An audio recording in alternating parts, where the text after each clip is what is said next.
Hey, everybody, and welcome to this very first episode of the Media Pit podcast, where I discuss and talk about different pieces of media that I've been seeing, playing, or reading, or whatever. My name is Carlo, but you can refer to me as Rainchild, which is my online alias. So, today we're talking about a very, very special game, in my opinion, and this game is called Cuphead.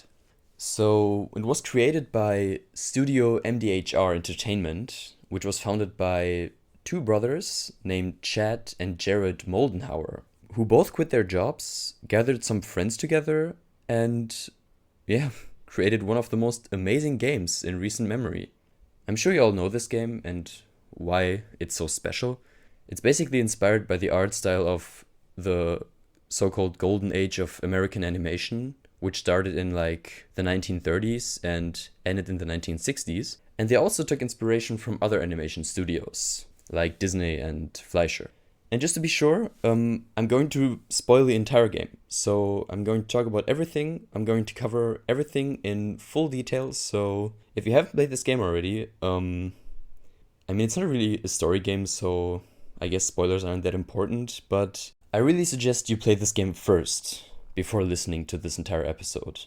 So let's start with the premise. The game follows these two young brothers named Cuphead and Mugman, who go on a mission through different islands to defeat a multitude of bosses spread throughout this cartoon world.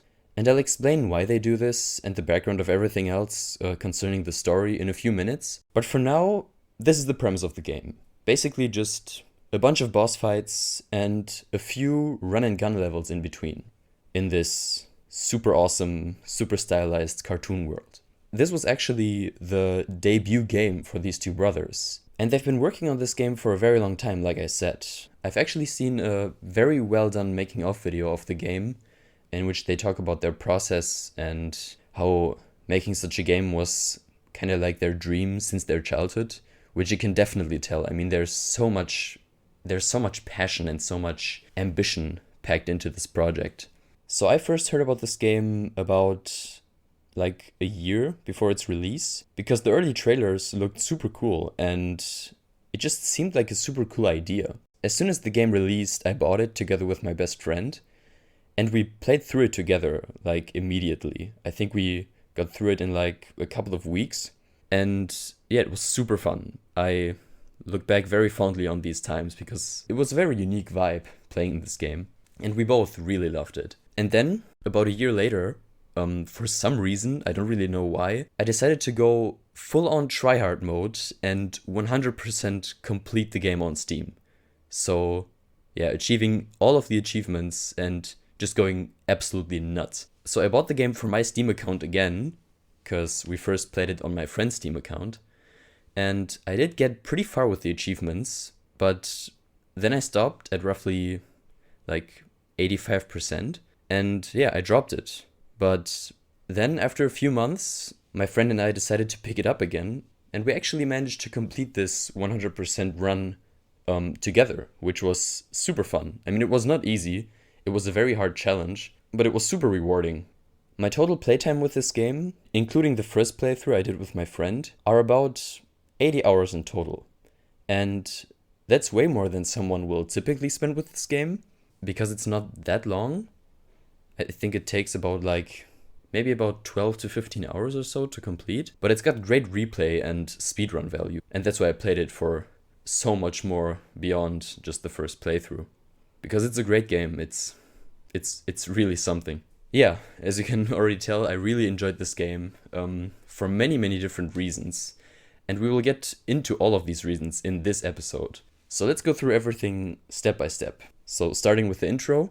When starting up the game, we are greeted with a wonderful and super wholesome title screen, with Cuphead and Mugman like swinging from side to side and standing on these poker chips, while an a cappella song titled Don't Deal with the Devil plays in the background. And this is super iconic. It's the perfect start to this game. It perfectly sets the tone for the entire game going forward. And yeah, it just perfectly encapsulates the game's entire spirit. And yeah, the song, the animation, everything is super on point. And when my friend and I first saw this, we were so freaking down to play the game. We were so hyped.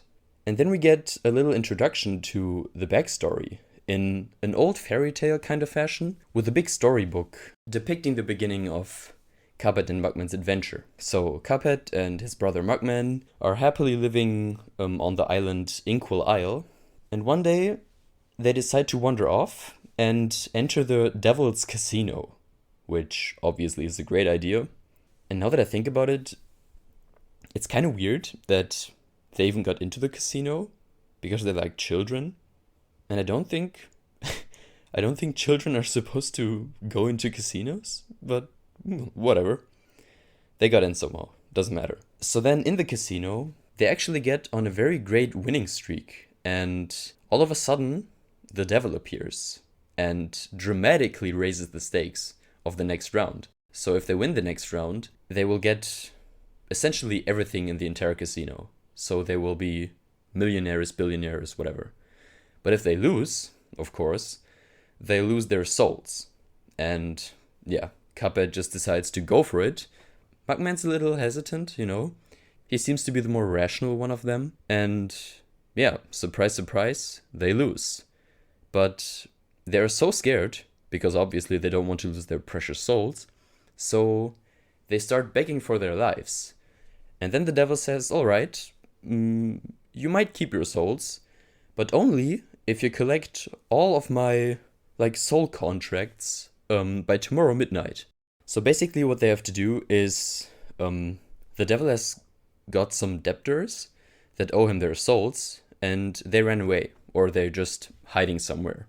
So Cuphead's and Mugman's mission is to go out there, beat the living crap out of these bosses, these guys, take their soul contracts, and then bring them to the devil so that they can maybe keep their souls. And yeah, then the devil sends them off, and we start the game in Cuphead and Mugman's home. And then this old teapot guy named Elder Kettle, which is, I think, maybe the adoptive father of Cuphead and Mugman, I'm not sure. He seems to be kind of their mentor. He gives us a potion that allows Cuphead and Mugman to fire energy blast out of their hands and defeat some enemies, which, given their young age, might have some questionable implications, I guess. But yeah, I mean, it's not that important. So this is a very small thing overall, but I really want to mention it right now. And it's the animation of the loading screen. It's that cute little sandglass guy who's jumping up and down and flipping over again and again. Now, if I had to pick one thing to represent the entire game's attention to detail, it would probably be this animation. To me, this kind of thing perfectly captures the spirit of this game. The fact that compared to so many other games that treat the loading screen just as kind of a mandatory thing that has to be there, this game took the extra step and said, hey, why not take this opportunity to make a little neat animation for the loading screen? And they could have easily just put a white silhouette of a cup there and just throw a changing opacity filter over it. So, the least amount of effort essentially. But they didn't. They made something super charming and fun to look at. When I saw that, I was like, okay, this game is quality. This game is pure quality. And the game didn't even start at that point, but I was super into it already. And then we go to a quick tutorial showing the main gameplay mechanics, jumping, dashing, and parrying and all that stuff. And next thing you know, you're off fighting all kinds of awesome bosses and traveling through a pretty cool cartoon world and the different Inkwell Isles until you get to the devil himself. So I want to get some overall thoughts out of the way right now. First, concerning the main selling point of this game, which is the art and the animation. So this was obviously the main focus of the entire marketing campaign up until its release. And the difficulty aspect actually wasn't even on people's radar, at least I don't remember it being, before the game came out. And yeah, as you may know, everything, and I mean everything, in this game is hand-drawn. There are over, I think, 45,000 distinct drawings, hand-drawn on paper, inked by hand. They made no compromises at all. This was a pure work of passion and love. These guys had a crystal clear vision of essentially a playable cartoon world, a playable cartoon show experienced in a video game. And it's just insane. It's such a good idea. It's so brilliant and it's so unique. I can't stress this enough. This was a brilliant thing. This was such a good idea. But yeah, let's move on. In terms of the animation, what's very surprising, what I found out later, was that there were only 8 animators doing all of this. So they must have put in a shit ton of work. A shit ton of work. To pull this off. And obviously, you know, the game was in development for 7 years, so development must have started in 2010, but this is still an amazing achievement. And in terms of the world design, the watercolored backgrounds of like the Inkwell Isles and the background of the different boss fights and the run and gun levels are so cool and feel very organic as well, which is a great way of separating like all the characters and objects the player can interact with from everything else, so from the entire background and all that stuff. Just a quick side note, I love the rubbery sounds of Cuphead and Mugman walking around the map with their like big feet. It's so funny, it's super super fun. The playful music of the Inkwell Isles also fits very well with the world overall. They're definitely up there with, I think, the best soundtracks of the entire game. In terms of Cuphead's lore, or yeah, if you even want to call it lore, we don't really know what the devil's role in all of this is. I mean, he's kind of like an evil king, but he doesn't seem to terrorize anyone or rule over anyone. He just hangs out in his casino. So I'm not really sure what his place or role in this world is, but he seems to have a lot of control over the 3 Inkwell Isles. And the devil seems to be doing a lot of bad things because, you know, he's got all these debtors and they're kind of afraid of him, and obviously he's a devil, so of course he's a bad evil boy. I'm probably thinking way too much into this, to be honest. I mean, the game is highly focused on the aesthetics and the gameplay, and that blends itself together kind of with the very loose and very simple story of the game, which also makes sense with all the 1930s cartoons. It definitely fits with the theme, and I don't really mind the fact that we don't get to know about the hierarchy and the roles of all the different characters. I think that would be overkill, and I think they did just enough work for, you know, establishing somewhat of a world. Now, talking specifically about the character and boss design, man, there's so much variety in all the boss fights. They are all so memorable and all have very unique characteristics. To me personally, there's zero boss fatigue. Just to name the first 3 bosses of Inkwell Isle 2, for example, you've got Baroness Bonbon, Beppy the Clown, and Jimmy the Great. And these 3 bosses alone are so different and unique from each other. I honestly couldn't wait to see what they had in store for the next one. I was super curious to see the designs, the new backgrounds, the new movesets, the new attacks, and all the new animations. Yeah, and this is just a remarkable achievement, to not only have this many boss fights, but to also have them all be so aesthetically and visually different from each other. It's just insane. There's so much passion behind every corner of this game. It's incredible. I also love the fact that both Cuphead and Mugman have very different designs from each other, beyond just the colors and the length of their straws. I think it's really awesome that they took the extra step to give the second player a unique design as well. I mean, it kind of makes sense considering the game is primarily actually focused to be played in co-op, and the story is also about both Cuphead and Mugman, and not just Cuphead. I mean, the game is called Cuphead, but it's definitely like a co-op game, and it makes sense that these two are like their own unique character. But yeah, I still appreciate the extra details in their design. And they're great designs. Both protagonists have great designs. However, on that note, I do have a small issue with the design of Cuphead and Mugman, because when you play in co-op, they can sometimes get mixed up, because, you know, their designs aren't that different from each other, especially when shooting and jumping around and you've got all this other stuff going on screen. They can actually get mixed up. And me and my friend got each other mixed up sometimes, which is not a huge issue. It was actually kind of funny every time. And yeah, it's just an extra factor of, I guess, concentration-based difficulty. It also doesn't happen that often. You essentially just need to focus and get good at the game. And yeah, just get good, buddy. When I think about my favorite character design, I think I would probably go with King Dice. because he's just awesome. I mean, he's got that purple suit, the thin, like, villainy mustache almost. His design is super awesome. He's super cool. And he's also, I think, he's definitely the most stylized, or I don't think stylized is the right word. I'd say he's the most iconic character of Cuphead. Now, talking about the NPC characters, you've got these different NPCs that are all spread throughout the Inkwell Isles. They are also very distinct from one another. I pretty much like all of their designs, and they do help make the worlds of Inkwell Isle feel way more alive and colorful and actually, lived in, because they are all very different from each other visually and aesthetically, and also in terms of their personality. So, for example, you got the girl with the pink lollipop head, the pirate girl, the fountain ghost that tells you how many times you've died, which is both interesting and also rough to see every time. The kind of fishy-looking gold coin guy with, like, the money bag. A lot of great designs for sure. Now, talking about the next big thing in this game. The freaking score. The score is phenomenal. This and the drawings and the animation are just pure 1930s animation aesthetic. It's so well done. It's so good. And they actually used, like, big band instruments for this. So they recorded it in a studio and it was super well done. The music is awesome. The music is so good. I actually watched a playthrough of this game on YouTube without the music. I think it was because the guy got worried that maybe he get copyrighted, which is not the case, by the way.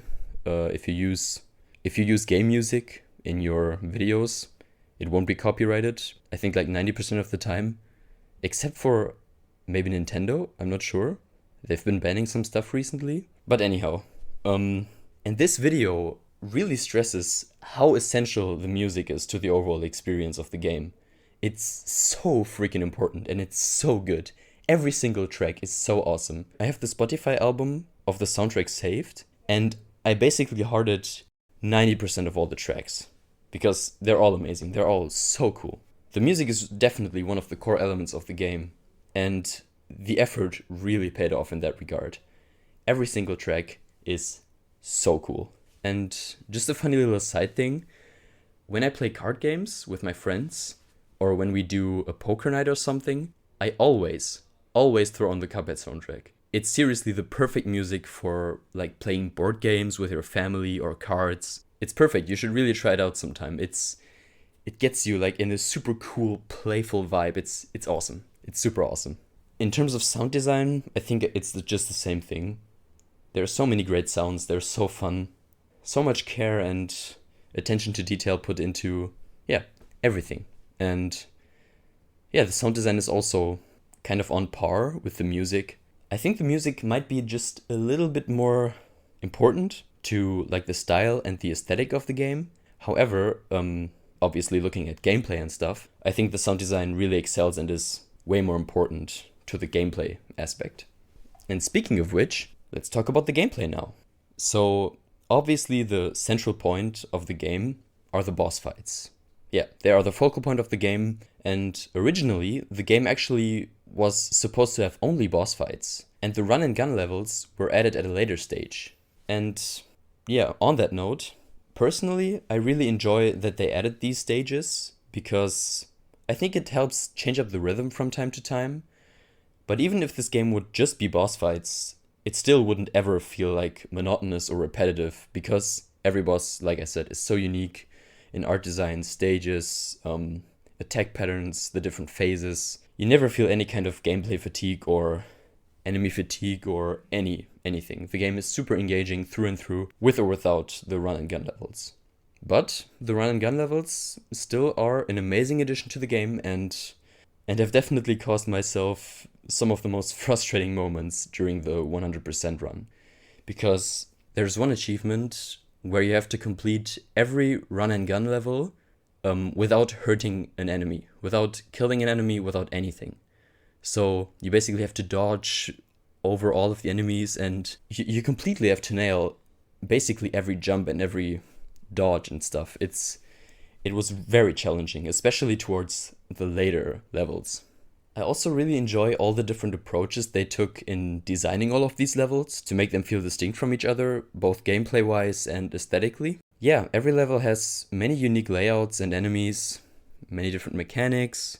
I also really enjoy some of the mini-bosses at the end of some levels. For example, you've got that giant Cyclops guy at the end of the last level, the purple kraken or octopus, the giant hot dogs are also pretty fun, and like the giant hornet in the second level, for example.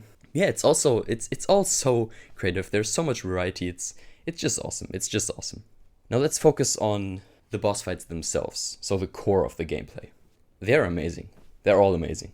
The most incredible thing about them, I think, in terms of gameplay, is the fact that every boss has its own unique attack patterns and phases that the player will have to study and get really accustomed to, and then develop and plan an appropriate strategy. And the greatest thing about all these boss fights is they aren't cheap. There's almost no sense of unfairness in any of these fights.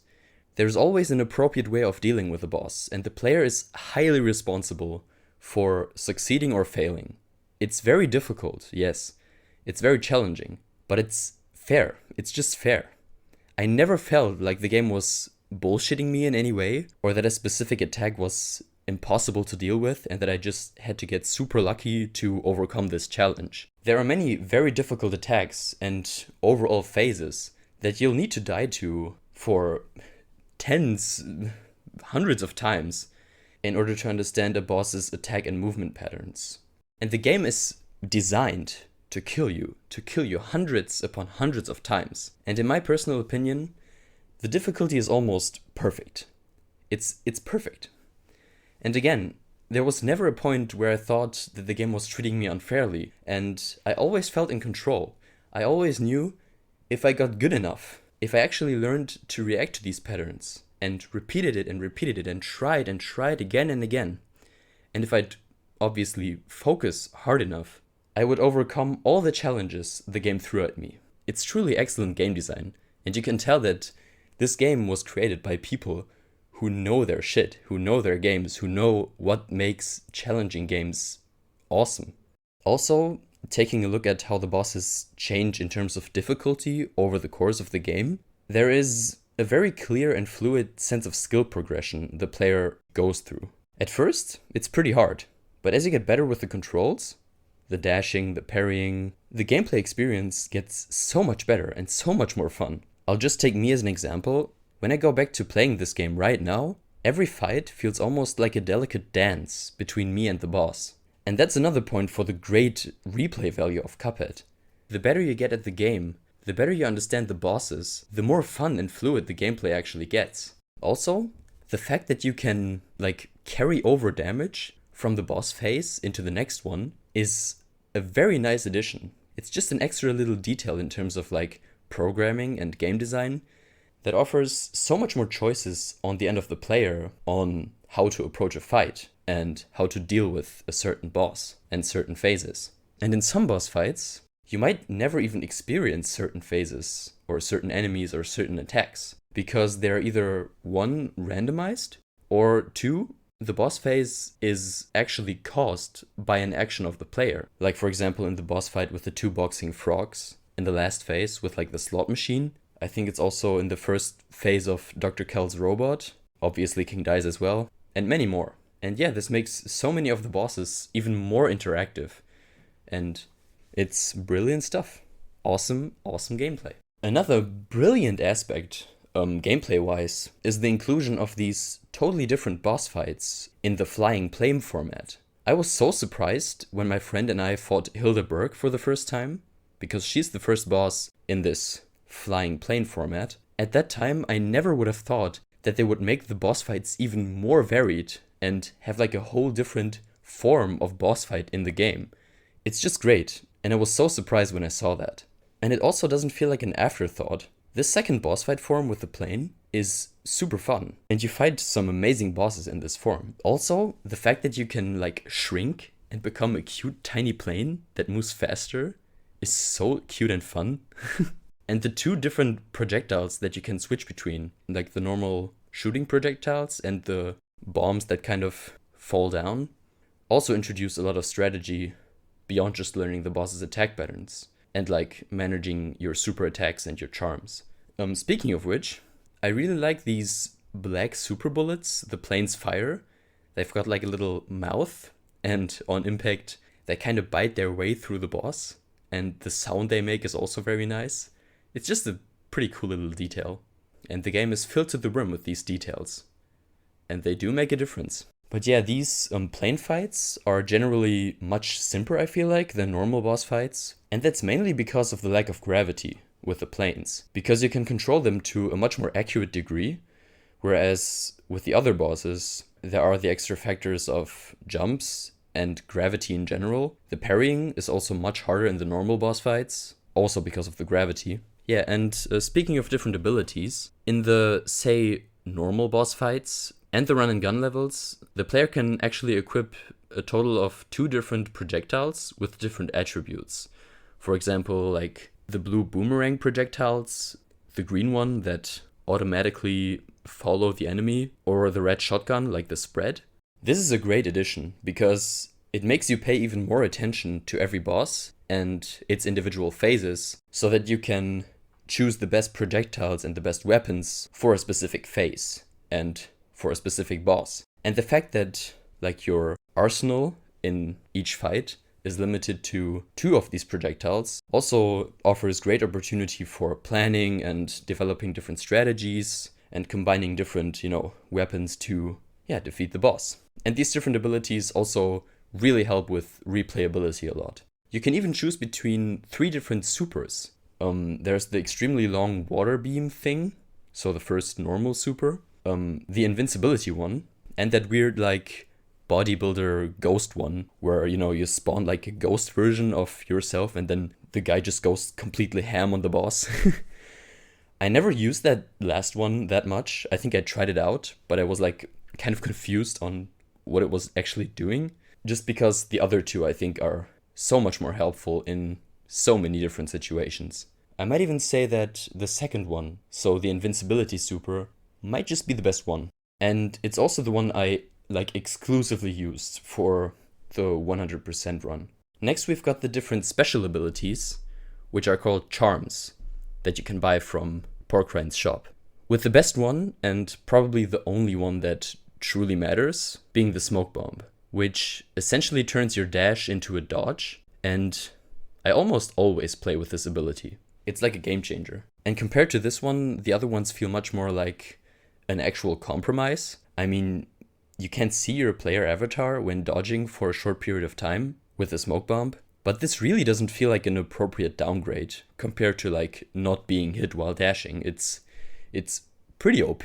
There is one which gives you an extra heart, but in return decreases your damage output, which isn't that helpful. There's another one that makes you automatically parry at your first jump, and there's another one that turns your parry into an attack, and there are many more.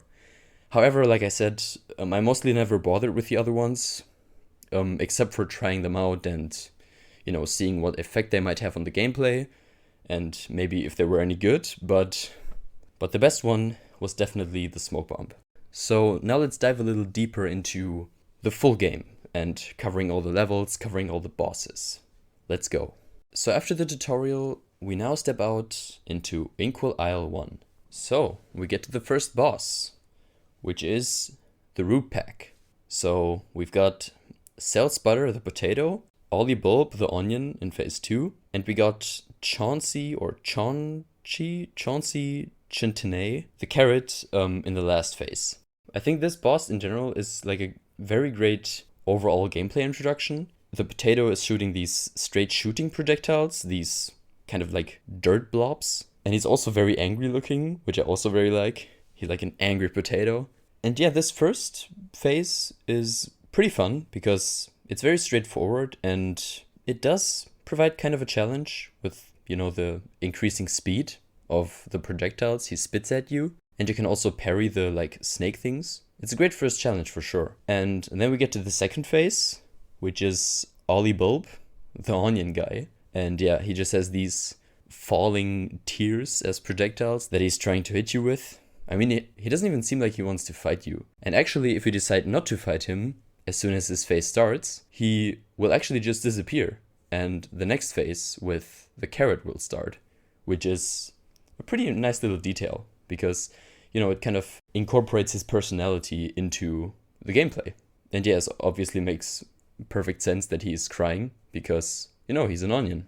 And then we have the final phase, Chauncey Chantenay as the carrot. The most challenging part of this phase is just dealing with these chasing projectiles, these baby carrots, while he's shooting this blast of hypnotic rings at you. And he looks pretty sinister and kind of malicious. He definitely looks the most villainous out of the bunch. And I also like that these three bosses have also their very distinct personalities. The potato is angry, the onion is obviously scared and, cries, and the carrot is just evil. I think this one is my personal favorite out of the three, just because it's the most challenging and it also gives you the most room to move around. The boss doesn't really occupy a set space in the arena or the stage itself, so you can move around freely and, dodge all the different projectiles. Yeah, this boss is alright. It's a great first boss for sure, and I really enjoy the overall theme.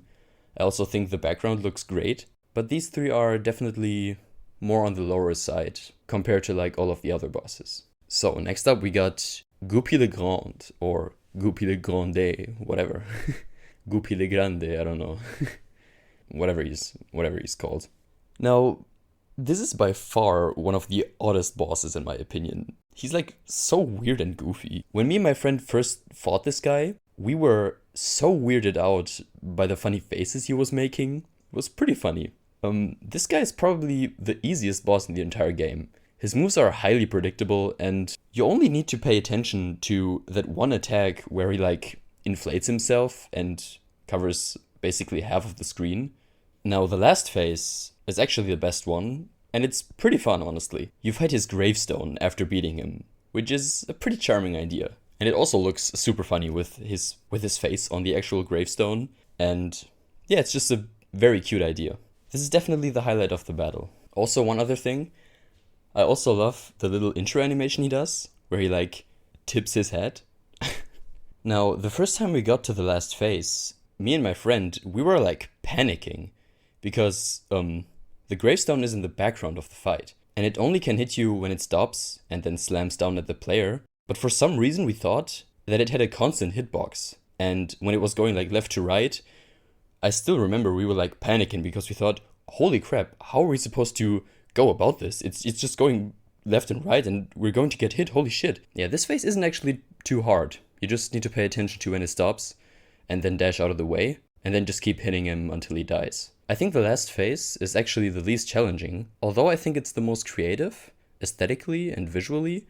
But in general, this boss, Goupy le Grand, kind of like the least creative boss fight in terms of moveset and design. The fight is pretty easy, there's not a whole lot of challenge going on. I mean, it's still challenging. There's some challenge to it, especially for new players. But yeah, in terms of design, he's not really got much going for it, except of course the last phase. But that's also kind of watered down because it's so quick and it's pretty easy to deal with. Next up are Ribby and Rogues.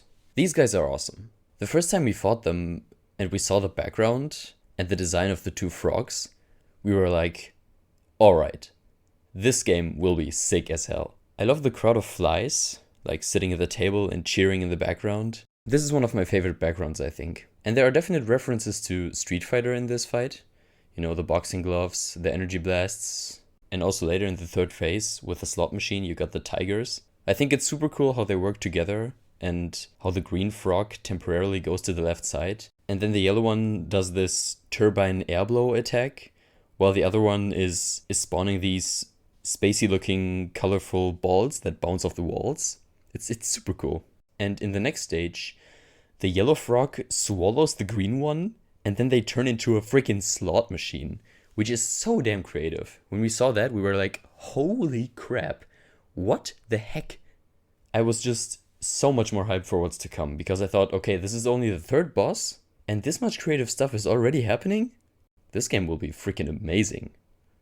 And I wasn't wrong. This is the first pretty challenging fight, I think. And overall, I think it's the best one so far. And I feel pretty confident saying that this one is probably one of the better fights in the game.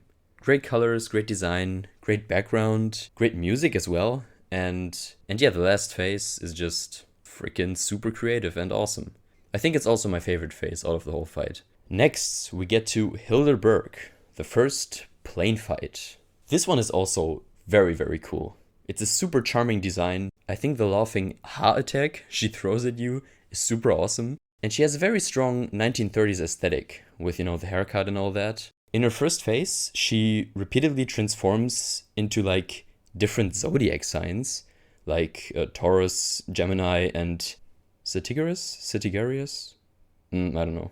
And before she transforms herself, there's like this visual cue where the actual star alignments of the zodiac sign she's going to transform into is shown on screen with these like cartoon stars, which is a super cool addition. And yeah, it's just these fine little touches all over the game that just enhance the experience to such an overwhelming degree. And the fact that in the third phase, she transforms into this freaky alien looking moon with these UFOs flying around, it's so unexpected and very stylized and super awesome. Like the sense of scale from this little plane thingy where she's riding her bike to this like cosmic monstrosity it's super cool. And this is the first point where I realized, man, these boss designs are kind of creepy. I mean, this moon phase looks pretty terrifying, honestly.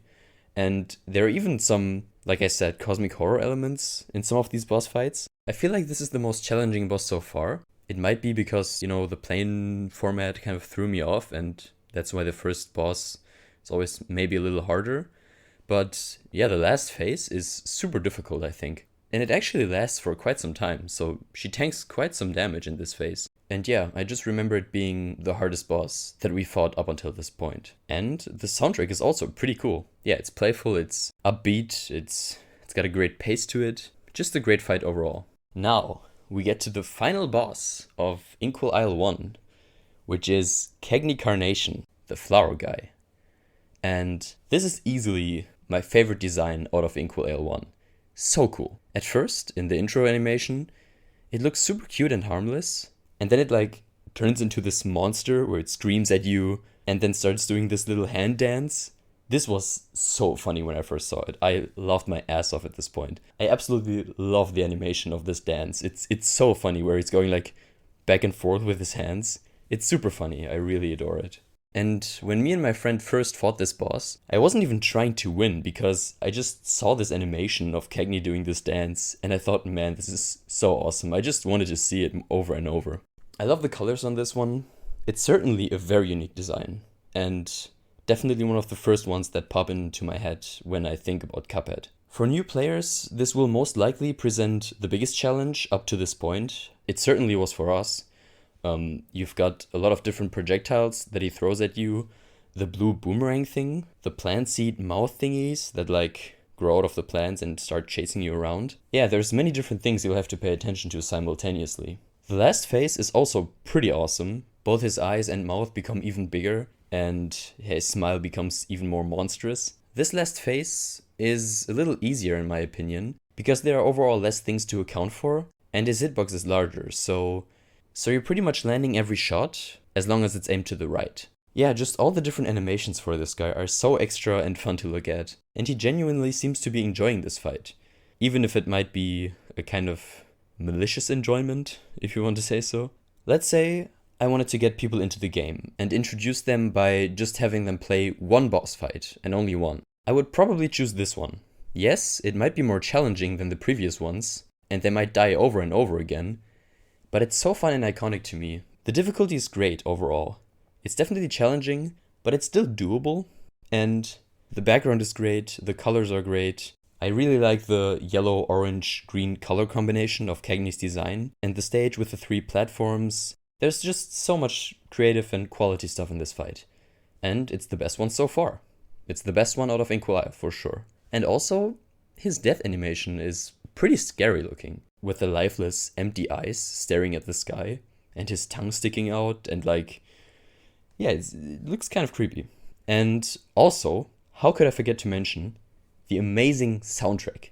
This boss has a super awesome musical track to it. What stands out the most to me about the track is the flute, obviously. It's super prominent, and this adds even more to the overall uniqueness of this fight. So yeah, awesome fight, really love it. One of the best in the whole game, actually. So, before we move on to Inkwell Isle 2, I first want to cover the 2 run and gun levels of this first isle, with the first one being Forest Follies. Now, to be honest, I don't really feel that strongly about this one. This is the most simple one, and also the worst run and gun level in my opinion. It's very straightforward, it's very simple. There's not a lot of different mechanics or platforming dimensions or anything like super interesting about it. I think the coolest aspect about this level is that one acorn maker machine that creates these, flying acorns that shoot down at you. It just looks very funny, the eyes, and plus you've got that one cracked up flower enemy who's operating the machine with this ridiculous facial expression. It's the only real highlight of the first level. Although, another thing I quite like are these black and yellow piranha plant looking guys who just jump into the air that you'll have to, jump over. And they do remind me a lot of the piranha plants of Mario. But yeah, that's basically it for this one. Definitely the worst one.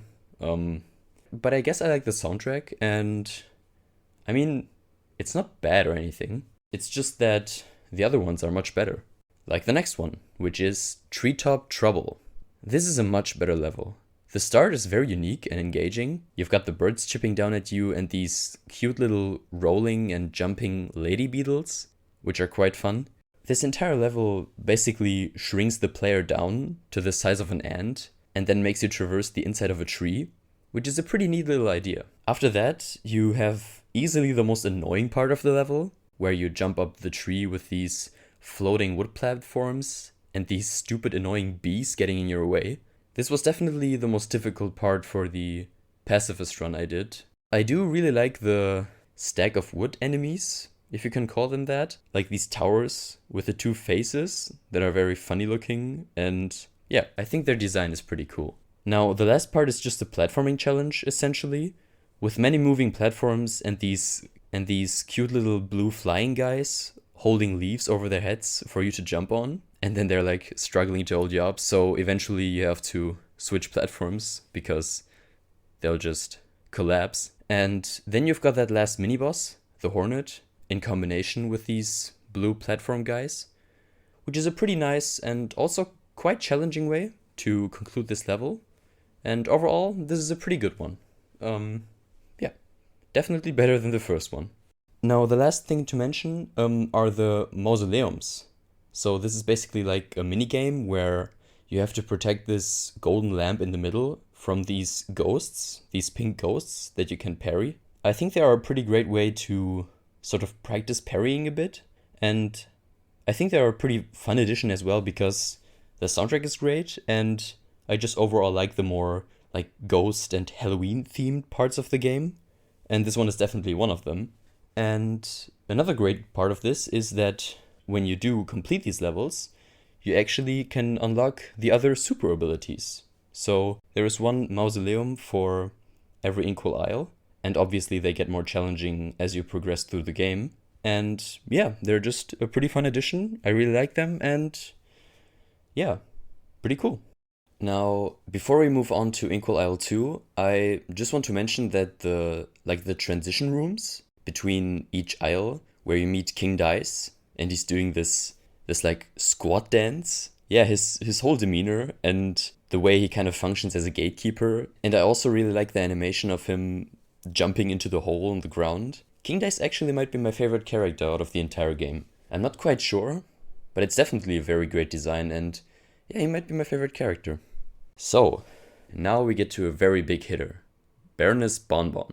So this is easily one of the best bosses in terms of pure aesthetics and design. So damn creative and pleasing to look at. It's, the pink, all the colors, the theme with the candies and stuff. It's just beautiful. Everything in this fight is beautiful. Her intro animation is really great, I think. She slices off her head and the head spins and lands back on her as she gets pulled into the castle by a candy cane, and then she stands on top of the castle. I love the castle as well, with the gate being its mouth, sort of, where her goons come out of to fight you. I also really admire the animation of the candy castle every time it opens its gate mouth, with like its eyes, spinning around and stuff. Yeah, it's just great. And another nice thing is her ice cone princess hat. It's also just a very nice little detail. And just her design alone is like stellar. And with all the other stuff this boss kind of presents, it's impressive. It's super impressive. The whole aesthetic of this fight, also taking the background into account, and with the candy theme, it's just phenomenal. It's so beautiful, and it's certainly one of the most iconic looks out of all of the bosses. Now, the first phases of this fight are made up of you fighting 3 out of a total of 5 different mini bosses. So there are 5 mini bosses or goons of Baroness Bonbon in total, and yeah, you randomly fight 3 of those in a row. I think all of them are pretty cool. I think the best ones are one, the like candy machine with its like flimsy floppy legs going all over the place and his aggressive like face. It's pretty cool. And second, the flying waffle. And the flying waffle I think is actually the most challenging one of all of these. And the final phase is super awesome. So you basically fight her castle, which has now grown arms and starts dragging itself towards you, and it gets super angry at you. Meanwhile, Baroness Bonbon throws her head at you, that like spins around and follows you. It's pretty cool. And the last phase is actually pretty freaking challenging. I think it's the most challenging part of this whole fight, because there's almost just one platform for you to stand on. You don't have a lot of room to kind of maneuver around. You also have to account for these rolling candy wheels on the ground that you can parry. It's the hardest part of the boss for sure, and there's a lot you have to deal with. Yeah, pretty cool. Although this last phase definitely is kind of difficult, I don't think she ranks that high in terms of difficulty compared to all of the other bosses, especially ones that we will cover a bit later. So, next we got one of my favorites, Jimmy the Great. This is another amazing boss fight. I think it's easily under the top 3 for most fun and entertaining boss fights, and it's also one of the most creative in terms of design and aesthetic. His intro animation is great as well. He inhales and blows out like a cup with a frowning face on it and 2 X's as its eyes. It's a pretty short and minimalist kind of intro animation, but it's really great. And I also really adore the very distinct background 360 shot of this desert village. It's kind of like an old vintage recording, which I also find pretty cool. In the first phase, there's one attack where he shoots out his face as a cloud, and then he gets a new face. And this animation also looks super fun. It's pretty cool. I especially like the color scheme of his design, with the turquoise clothes and the bright orange of his skin. It really goes well together, and it makes his whole appearance very eye-popping. Another just tiny little touch I really enjoy are the little genie lamps on his feet that kind of are his shoes. I just think it looks kind of ridiculous, but in a very good way. Moving on to the second phase, it's super different from the first, because you don't even really fight him. It's like a small mini-level within the boss fight itself. And you've got these menacingly laughing parts of the columns that look at you and that you can destroy to fly through. And if you pay close attention, you can actually tell that Jimmy has actually transformed himself into this mini-level, because the spinning columns have his body painted on them, and like I said, his face on them as well. And I didn't even notice that the first 2 playthroughs, because I think I was just too distracted of how cool and fun this second phase is, because I really like it, and it's super varied, and yeah, I really enjoy it. And then in the next phase, which is also super awesome, you fight this cosmic golden sarcophagus that opens and reveals this weirdly formed version of the boss. It's just like this orange blob that is like doing the body wave, and you've got these mummy ghosts flying at you that come out of, I think, the universe. You can see in the inside of the sarcophagus. And then this weird orange creature design shoots out these miniature Saturn projectiles at you out of his eyes. And this phase is like super trippy. I was super caught off guard by how weird this phase was. and all the different design choices they made in this one. And as soon as you beat this phase, which is another thing I find super awesome, is that the sarcophagus closes, turns around, and then he's got like this very sad face with a tear, and he just bounces off to the right. It's so good. It's such a nice little detail. It's a very great sense of humor, and I think what makes this even more funny are the bouncing sounds that the sarcophagus makes when it like bounces off. It's just a perfect little cute animation. And then there's the next phase, where at the start, he like scans your body and then creates a marionette version of Cuphead. And at this point, I think I can say that this might just be the most creative boss fight out of all of the bosses in terms of just pure design. Although, I'm not quite sure. We'll see as we move forward. But yeah, just super cool. The Cuphead marionette even shoots like your normal blue projectiles that you get at the start at you. It's so freaking good. It's so creative. It's just super fun. And there's actually a little Easter egg or a little secret where as soon as the boss transitions into this phase and starts scanning you, you can actually shrink yourself to this mini version of the plane, and then the marionette will be a very small version of Cuphead. And I think this little puppet is then actually part of the final phase. So you can essentially skip a phase by shrinking yourself into this mini plane, which I think is a very cool addition, and I never thought of trying that myself. But yeah, it's pretty cool. So moving on to the last phase. I think this is in a way similar to the Hilda Berg fight, where the scale is just amped up to 11 in the last phase. Because Jimmy gets super huge, and you have these golden flying pyramids that shoot these purple laser beams out of their eye. Yeah, just very cool, trippy stuff. A super nice conclusion to this fight. And yeah, it's another reason why I really, really enjoy this fight so much. And another reason why I also think I really enjoy this fight in particular is that Jimmy is just so damn likable. He always smiles at you, and he's always got this playful attitude while fighting you. It seems just like he's enjoying this fight and this like kind of competition almost. And yeah, this is just, it's super wholesome. It's very engaging, and I think it makes the fight even cooler. And yeah, I think he actually might be my favorite boss, but I'm not that sure right now. I think there's one other boss that we'll get to later that probably takes the cake. So next we got Beppy the Clown.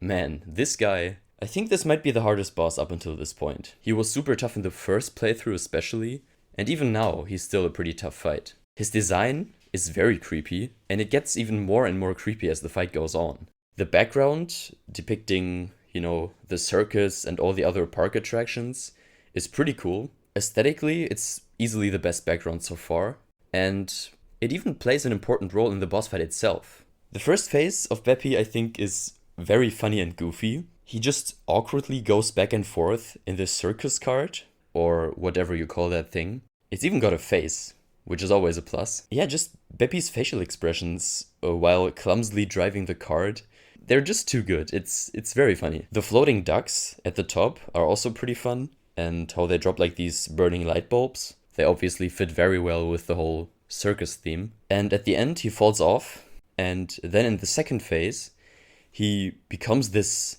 giant, evil-looking balloon machine. This is my favorite part out of the whole boss fight. Aesthetically, I think it's just a super cool design. It's very creative, and yeah, I pretty much just like everything in this game. But yeah, and with all the balloons and the balloon machine obviously fitting very well with the circus theme, it's just great. And now you have also a very cool addition, which is the roller coaster that sometimes rides across the screen and that you need to account for. What's very cool about this is that you can actually look in the background and actually predict when it's about to drive across the boss stage. Yeah, I love the evil, beastly face it has on the front. I also really like the passengers, these yellow passengers that are wearing these paper bags with like a creepy smiling face drawn on them. This fight, to me, feels especially 1930s animation-esque, mainly because of the clown and the circus aesthetic and all that. This is also, I'd say, one of the most iconic boss designs of Cuphead. Yeah, it's just a very visually memorable boss. So in the next phase, he starts riding this green, cracked up looking horse hanging from the ceiling. and it's vomiting these horseshoes that come out in an S shape, while you also have the roller coaster giving you a lot of trouble. And then you've got the last phase. And again, you've got that sense of scale. He turns into this super huge, like, chaeroplane. He looks even more creepy, and in the transition, you can actually hear a very creepy laugh as well, right before he emerges from the bottom. And yeah, the roller coaster is still doing his thing, giving you a lot of trouble. But this last phase isn't actually too difficult in comparison. It's only kind of challenging because at this point, you probably only have like 1 hit point left, or maybe 2. And so that's why, the last phase obviously is always a little more panicking. It's more that this specific boss, I think, is just very challenging through and through. So there isn't actually one specific phase that is way more challenging than the others. This is overall a very well-rounded boss in terms of difficulty. The difficulty kind of stays the same throughout all of the phases. But yeah, super amazing boss with a super cool and iconic design. I also think the soundtrack of this fight is especially well done. Yeah, it makes great effort to sort of give you that circus and clown theme park kind of vibe. Up next, we've got Wally Warbles. Now, this guy isn't as great as the last couple of bosses we talked about, but he's still pretty cool. I do like his design. He's like a bird that got too big for his own birdhouse, which is pretty funny, I think. The first phase is pretty alright. The coolest things for me are the cute little birds that each have a big nail taped to their bodies. I think that's super cute. It's a very nice design. And you've got the one attack where he turns his head into a hand, and this hand shoots out 3 bullets out of its fingers. I also think that's kind of cool. The next phase is very fun, I think. It's the first real instance of classic, like, bullet hell, I guess, in Cuphead, with the feathers being shot in every direction. The best way to deal with this phase is just to always look at your avatar, which makes it much easier to avoid the feathers. And I really enjoy this phase because it truly makes you focus on one single thing. And it's also something that we haven't seen up until this point. In the next phase, you fight, I guess, Wally Warbles Jr., and I really hate this phase. I truly despise it. Especially in the 100% completion run, this phase was an absolute nightmare to deal with. Because it's pretty hard not to get hit by these spiky egg balls that float around the guy. Yeah, it's just a pretty annoying phase overall.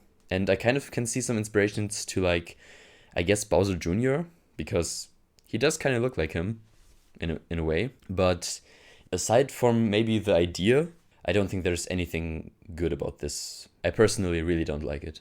The last phase is the coolest one in terms of just sheer design and also the, I guess, concept. You've got like these cute little emergency nurse birds holding up the, at this point, totally beat up boss. You can see he's got, some bandages on him, and he's just super wrecked. And the boss attacks you by, 1, turning his head into a trash can and spitting trash at you, which I find is just a very crazy but also pretty cool idea. I think it works very well. And second, which is even cooler in my opinion, he pops out like his heart, and it spits some projectiles at you. So the heart has like a small mouth, and yeah, it just spits some projectiles at you. I also love the way this boss is just super angry at the player all the time. Like, this guy truly despises Cuphead, and even as he's dying, he actively hurts himself in order to kill you.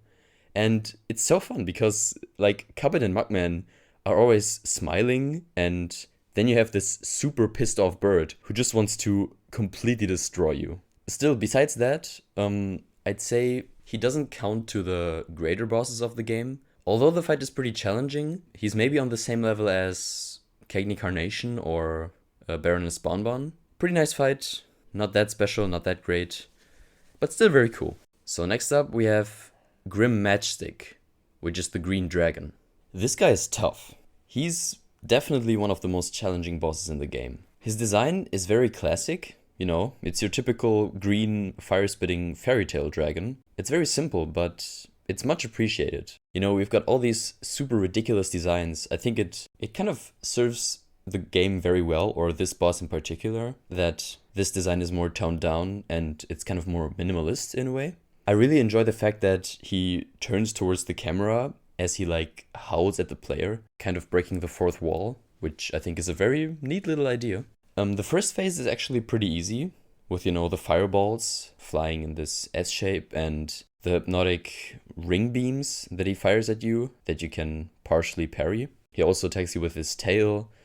But yeah, it's all pretty simple stuff, honestly. The only true thing making this a bit challenging is the boss stage itself being fully made out of these cloud platforms. So there's no actual ground to stand on. It's just these cloud platforms, basically. The next phase is much more difficult, I think, but it's also much more enjoyable for it. These little fire guys that, walk across the dragon's tongue and jump at you are a pain in the ass to deal with. But it's also a very good challenge, and there's actually a very noticeable audio cue so that you can react to it, and it's all very well communicated. It's still tough though, because, reacting to these jumps, especially on these platforms, isn't always that easy. I also really like how, his tongue gets super long and, the little fire guys basically come out of his mouth and they are like enjoying themselves. It's pretty cool stuff. Now, the third phase is probably the hardest out of all bosses so far. He grows 2 more heads, which I personally find super cool because, fun fact, when I was younger, I always loved multi-headed dragons for some reason. I thought they looked super cool and much cooler than just a dragon with 1 head. So I always wanted toys with dragons that had like 2 or more heads, and the more heads the better, essentially. I was just obsessed with multi-headed dragons. I also like the drastic weather change to a very heavy and rainy storm, which fits very well with the, amped up difficulty. The toughest thing about this phase are the fire projectiles that, when you fire at them, create even more projectiles themselves, which is a true nightmare to deal with. And whilst that's happening, you have to also watch out for the middle head that sometimes turns into a flamethrower and shoots a huge fire blast at you. The last phase also tanks a lot of damage in general, which makes it even more of a sweat and stress-inducing experience because it lasts very long and you're just hoping that it finally will be over because you just don't want to deal with all of the stuff. You also constantly have to keep moving from the lower clouds to the upper ones, and you cannot stay in the middle because of the flame attack. And because you need to maneuver and change positions so often and so quickly, you can barely focus on dealing a lot of damage, which really tests both your timing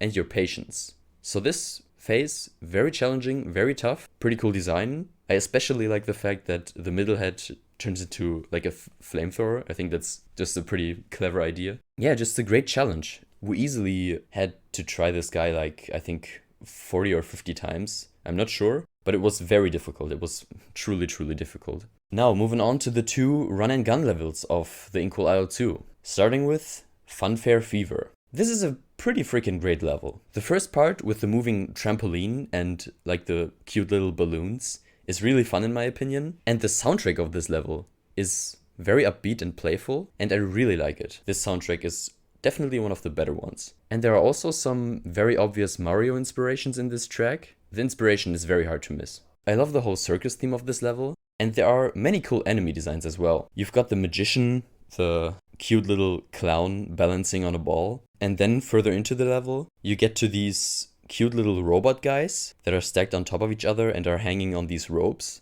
I really like their design. This is honestly a dramatic step up from the previous 2 run and gun levels. It's so much more varied. The backgrounds are much more colorful and there's much more going on in general. I really enjoy the final bit with the 2 pretzels and the hot dog mini boss at the end. And when you defeat the last hot dog guy, he disappears in multiple bites. Yeah, it's great level, pretty good stuff. Next we got Funhouse Frazzle. And personally, this is my favorite run and gun level. It's so weird and freaky. I guess the theme is board games or kids' toys or something. I'm not quite sure because there's a lot of different stuff in it. The start is already super trippy with, the moon surface backdrop, these alien machine sci-fi creatures. And then there are these small parades at the top and at the bottom made out of these funny cars and a giant and pretty cracked up looking duck. And at the end, there's this chessboard,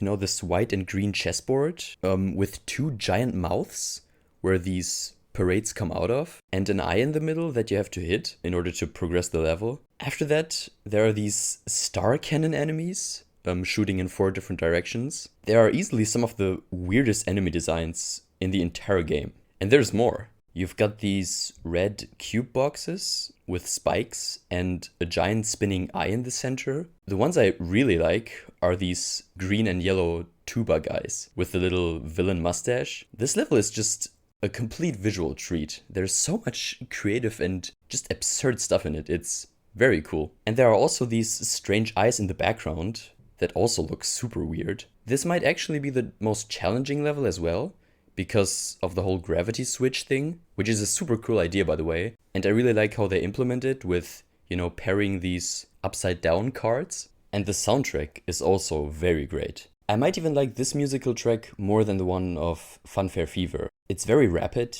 and, a little stress inducing because, the piano is going crazy and yeah, it's got a great energy to it, I think. This whole level feels like it's kind of playing with you.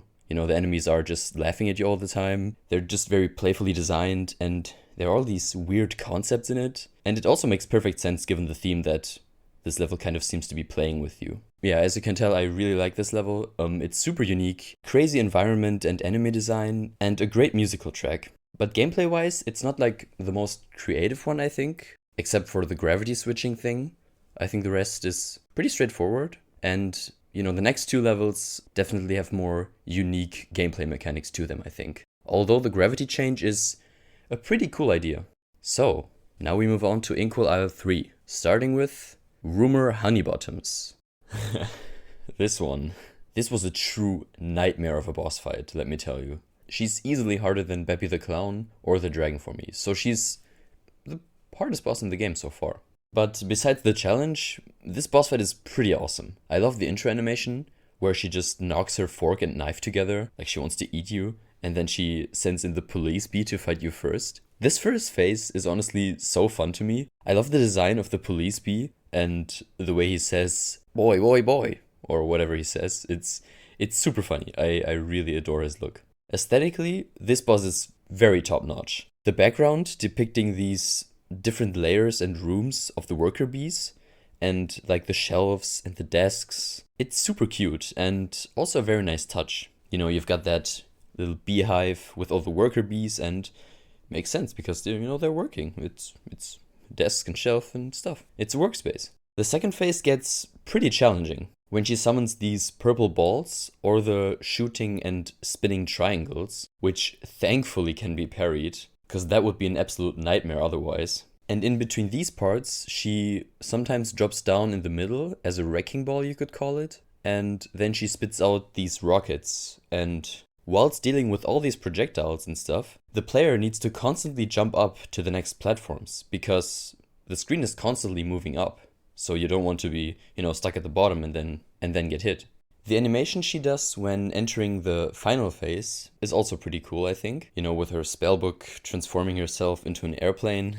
The last phase isn't all that difficult once you get the hang of it. There is a very clear visual cue for her seesaw arm attack, and yeah, it's telegraphed very well. And her death animation is also pretty funny, where she rapidly flaps her plane wings and her head spins and spins. Yeah, it's a very nice boss and a very well executed theme. I also really like the whole yellow color theme, and the background is also great, and you've got like honey dripping everywhere from the sides. It's a very well executed boss. Next up, we got Captain Brinybeard. And compared to the other ones, this is a much easier fight. Still challenging, but definitely a less stress-inducing experience. And you've also dramatically improved your skills at this point, which also doesn't hurt. I really adore his absolutely hilarious idle animation. It almost looks like he's imitating a chicken, but in more of a crab kind of way, if you know what I mean. It's just pretty funny to look at. This guy has got some pretty creative attacks. He pulls out this poor and very sad looking squid that shoots these tiny balls at you. There's the barrel with eyes and a mouth that constantly dangles from the ceiling and crushes down at the player. The barrel is a very cool idea in particular because it's constantly present in the fight, so you always have to account for it while also managing all of the other parts of the fight. I also really like the way the shark attacks you and then just awkwardly uses his flappers to move its giant body off the ground back into the water. The purple squid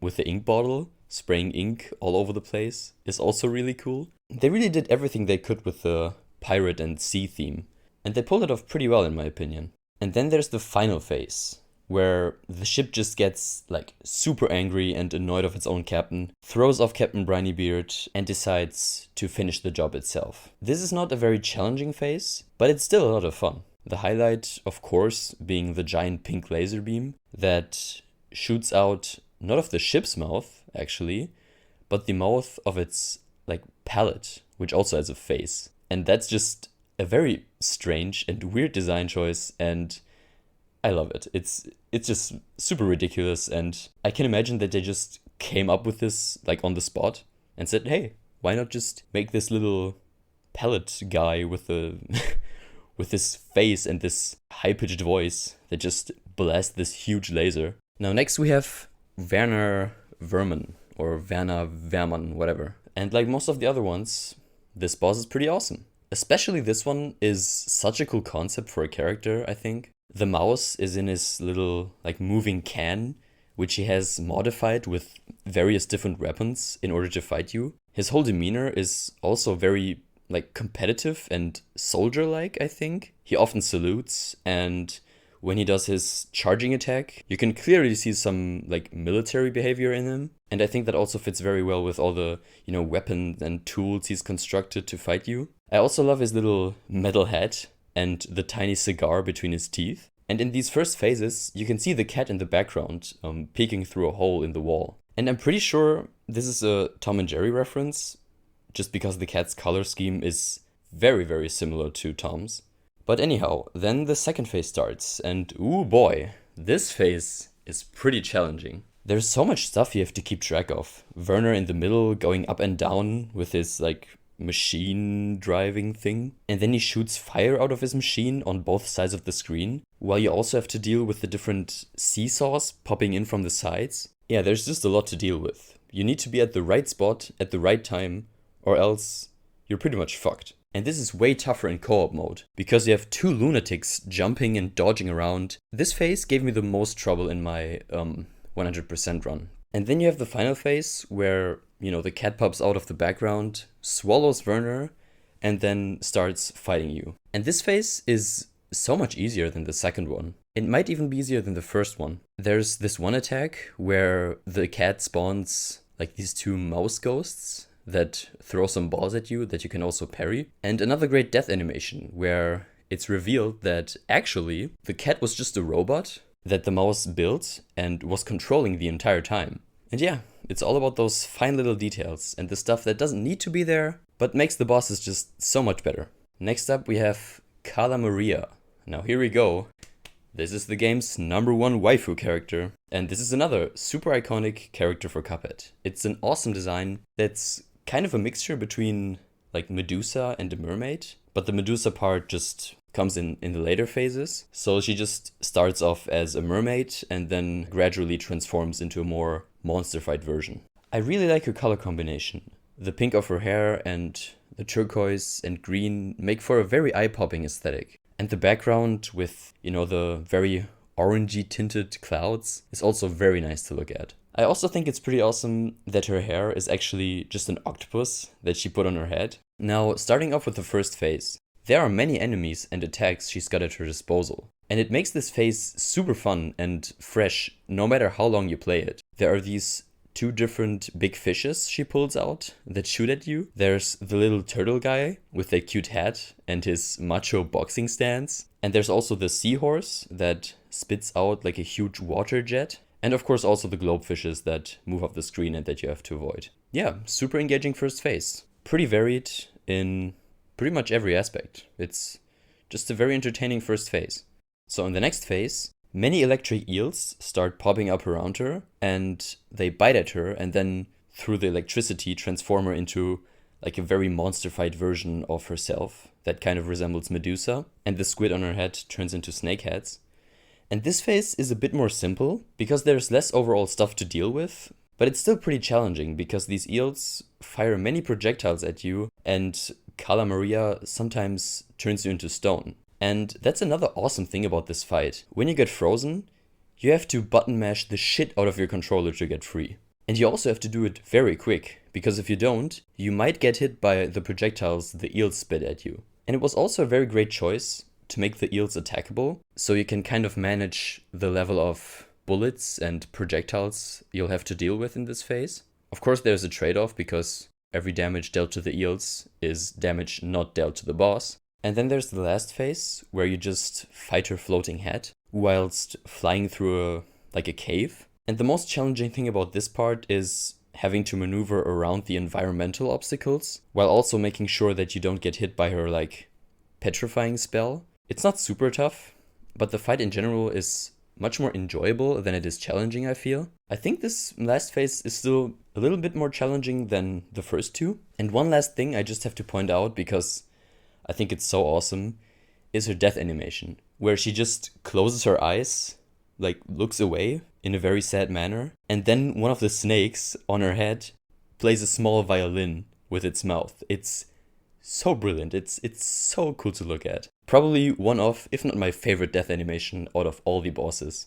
This is just a great sense of humor. Next up, we have a very, very cool boss, which is Dr. Cal's robot. This one also fits into the category of most challenging bosses in the game. And aesthetically speaking, this fight feels very different to the other ones to me. It might just be the fact that you're fighting a full-on robot, plus the industrial sci-fi background, but I think this is pretty great, honestly. I think this is another contender for best background. I just love the harsh, redly tinted sky, the rubble and trash. You're basically fighting him in a large-scale garbage dump of this super dope-looking sci-fi city. It's just a very cool background. The robot's design does kind of remind me of the Iron Giant, and I would not be surprised if that was one of their inspirations. So the first phase is the coolest, and I think also the hardest one out of all three. There's so much stuff you have to keep on your radar. The boss always attacks you with 3 different weapons or projectiles. At the top you have that laser thing, in the middle it's that laser barrier that you can turn off by parrying, and at the bottom there are these flying little spaceships that go up the screen from side to side. And these ones in particular are a nightmare to deal with. There's so much creative stuff just in this first phase alone. And what's great is that the player can sort of decide how this first phase is going to develop. Because depending on which of these weapons you attack and destroy first, this fight can go very differently. The boss actually starts changing its attacks when one of his tools is destroyed, and starts to fight in a very different manner. For example, when you destroy his little laser gun at the top, he gets super angry and starts shooting screws, screw nuts, and other things out of his mouth. Or when you destroy the gate of the spaceships at the bottom, he starts shooting these black bombs that chase after you. And what's very cool is that when you destroy these bombs, their explosion looks like a skull version of Dr. Cal's head, which is just super cool. And then there's also the magnet hindering your movement from time to time, like he pops out from behind. And these 2 robot arms that also pop up from behind and shoot these blue laser balls. Honestly, this phase is so well put together. It's very tough, but it's so fun because there's so much stuff to deal with. This guy uses so many different techniques and weapons to kill you. It's just very cool. Now the second phase is just the robot's flying head that you need to fight, while these stupid black bombs are following you around all the time. This can get very annoying because on one hand, these bombs have a pretty large hitbox when they explode, so you need to be very careful, and on the other hand, the head is just sporadically on screen, and just for a very short period of time. And that's the only time when you can actually deal damage to it. The best way to deal with this phase, actually, is to save up your super, and then use it to hit as many of the black bombs as you can, while also hitting the robot head. And when I found out this strategy for myself, it made it so much easier, and this phase was over in maybe 20 seconds or so, because it was just super easy to deal with and much less stressful. And the last phase is the doctor himself piloting the robot head, while absolutely filling the screen with these red and blue crystals.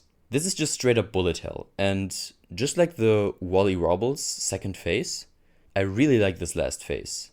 Not as much as the first, definitely not as much as the first, but way more than the second phase. The challenging part of this phase is obviously trying not to get hit, while also avoiding these electric walls that pop up from the top and bottom. And this phase takes a lot of time, so he tanks a lot of damage.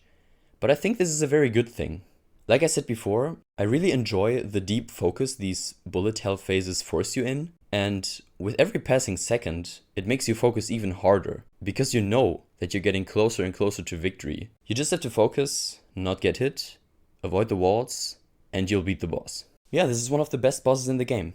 Again, the first phase is so freaking amazing and fun, it's super entertaining, gameplay-wise and design-wise, it's certainly up there with the best bosses in the game. So next up, there's Sally's stage play. And I don't feel too strong about this one, although I have to admit that I admire the stage play concept. With all the silhouettes of the crowd clapping and cheering in the foreground, it's like the fight with her is part of the play itself. And the humor in this fight is definitely up there. I especially like the fiancé of Sally, with his tall head completely freaking out in the background. And then there's also the priest, who's just so confused and totally overwhelmed with his situation, looking super worried and clueless about what to do. It's just, yeah, great humor. And I also really like the whole idea of the first phase being her marriage day, and the second phase being her time as a new mother with a baby. This fight also greatly embodies the 1930s aesthetic to me. Yeah, in that regard, it's pretty good. Actually, the more I think about it, the more stuff I find in it that I really like. The first phase is very basic. There's not a whole lot of spice to it. The coolest thing about it to me is Sally's design itself and her like disappearing animation, where her umbrella basically eats her. But otherwise, her attacks aren't that challenging or interesting, I'd say. They're pretty straightforward, so it's kind of mediocre in that regard. Not in general, just compared to the rest of the game. You know, the boss is still awesome, but it's just that the other bosses are just a little better. I think the second phase is more challenging and also more enjoyable. The babies dropping the milk bottles are very annoying, but also pretty cute. And there's also the fiancé, now as a dad, popping up in the background, still being very anxious and worried. Yeah, he's just a great character. I really like that they put him in the background. And then we get to the third phase, and also the coolest one, where she turns into this evil-looking demigod figure with the wings and all that, hanging from the ceiling on strings. And you've also got the very cute wave prop moving across the screen, and the small lighting strikes also on strings. Yeah, just very great stuff in this phase. And then we get to the final phase, and here lies probably my only point of contention that is even worth mentioning about this game. This phase isn't all that great. She basically becomes an angel that just hovers at the top of the screen, moving from left to right, while her umbrella is on the ground, just spinning and following you. And you have some roses falling down at you, which I somewhat like, you know. It makes sense for the end of the stage play, so it's pretty good in terms of fitting with the theme. But yeah, this phase is over very quickly, and that's also true for the third phase. And that's why what they should have done is just extend the third phase and maybe include the falling roses in that as well, maybe towards the second half or so, and just completely skip this final phase. I don't really think it's all that necessary. I think it doesn't really add anything to the boss. If anything, it makes it feel kind of more, I guess, clumsy in a way. It's not a huge issue, but yeah, Sally stage play. Although the theme and its execution, aesthetically speaking, are pretty neat, I'd put her at the lower end of the boss fights. And now, we get to the Phantom Express. This one is my absolute favorite boss of the entire game. Amazing Halloween concept, so much variety, great level of difficulty, super creative gameplay mechanics. Let's just go one by one. I think the idea of controlling a platform that you can move across the stage with by parrying its wheels on the edges is super cool, and it adds an extra dimension and an extra layer of strategy to the fight. And like the idea that you work your way from the back to the front of the train while fighting the different bosses within the train until you fight the train itself in the end, it's just a very awesome idea. So the first phase, we've got this super cool eyeless ghost boss, probably the coolest design out of all of the bosses in this fight. And he's got eyes in the palms of his hands, like that one creature in Pan's Labyrinth. Next, you have the huge conductor skeleton that pops out of the top of the wagon with his two hands crushing down at the player whenever they pop up. And now, the controllable platform really comes into play. You need to pay attention to where his head pops out, and move the rail platform accordingly so you don't get hit by his gigantic hands. And another awesome part of this fight are these cute little flying Halloween pumpkins that drop these pink blocks that you can parry. They might be candy, I'm not sure. And you can either hit them or let them just drop the blocks on the edge of the platform, making the platform move. So these little guys can actually be helpful to you in the right situation, or they can make the boss harder.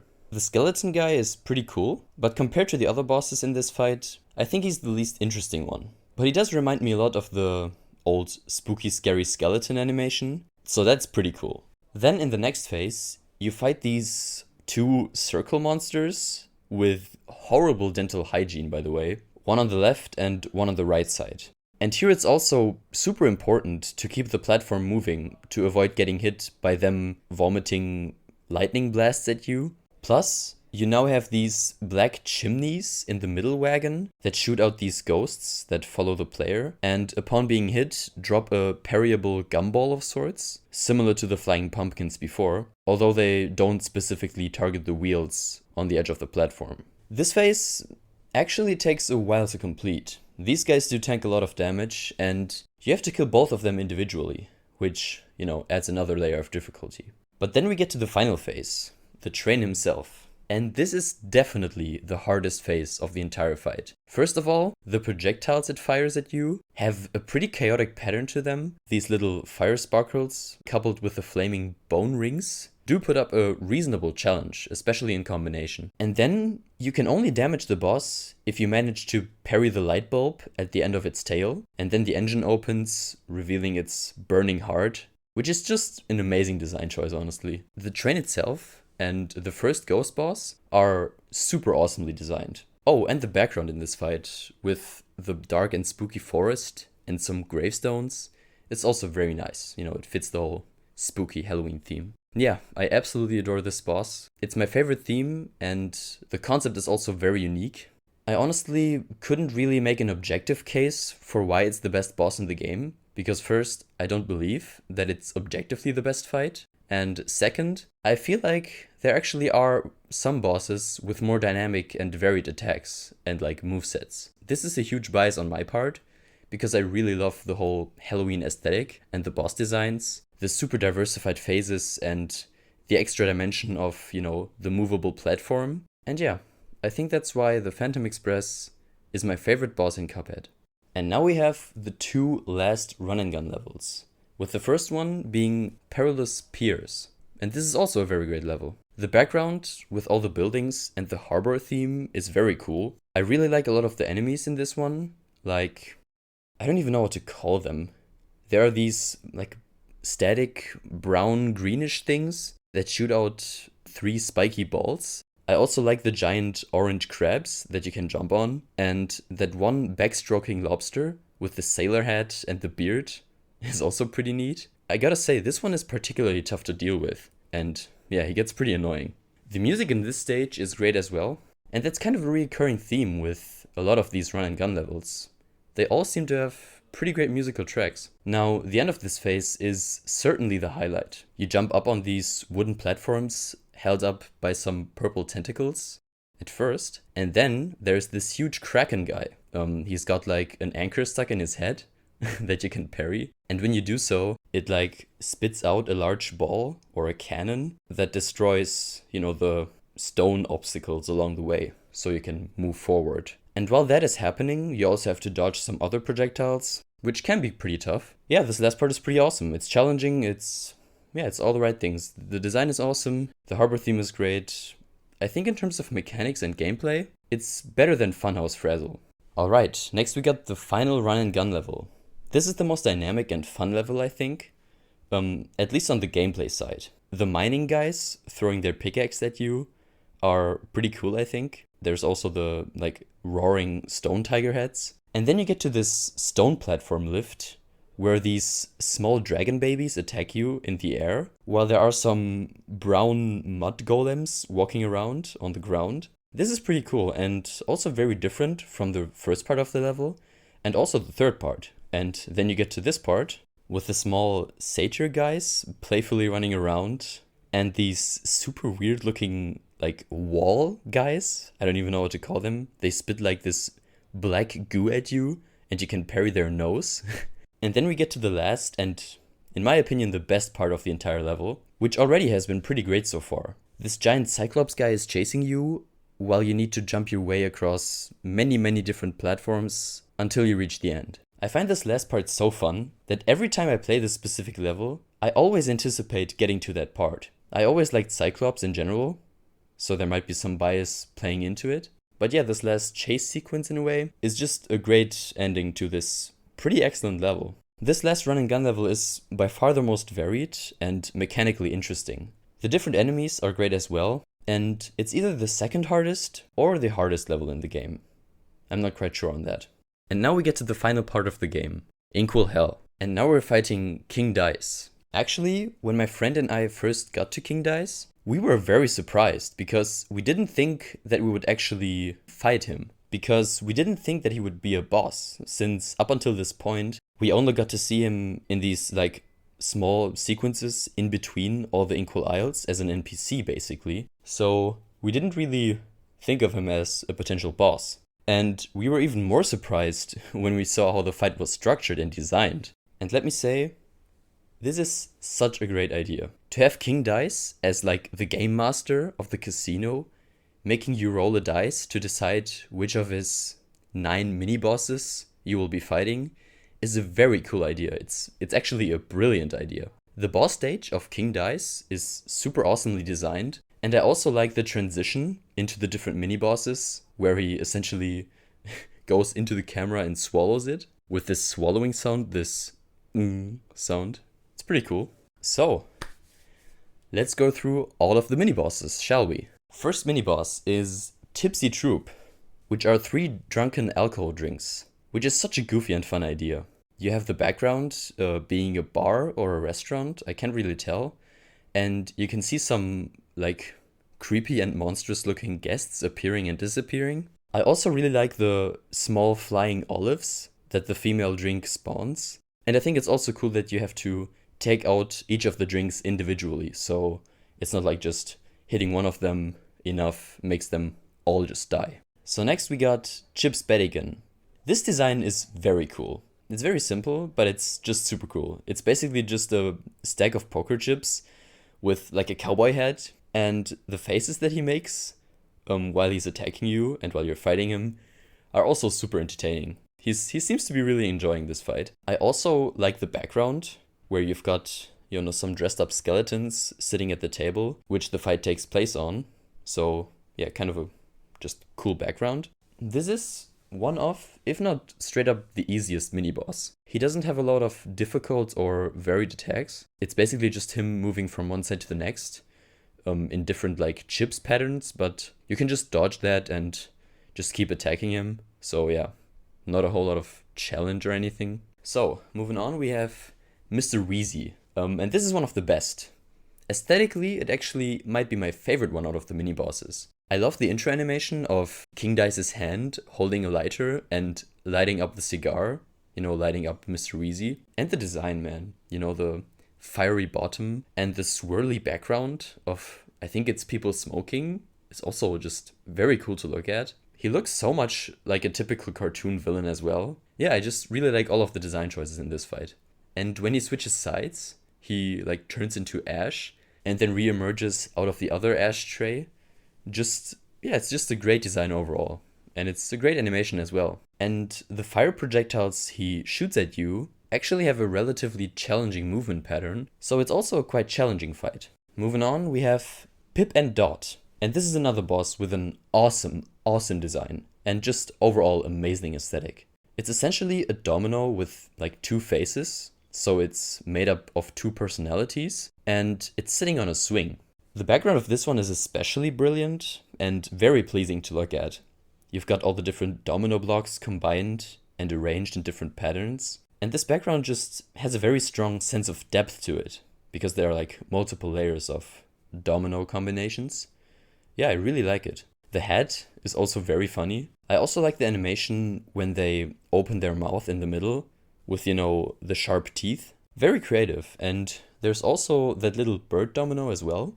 I think that's also pretty cute. And finally, the death animation is also very good, with the bottom female face getting angry and using its legs to kick the upper male domino in the face. It's pretty fun.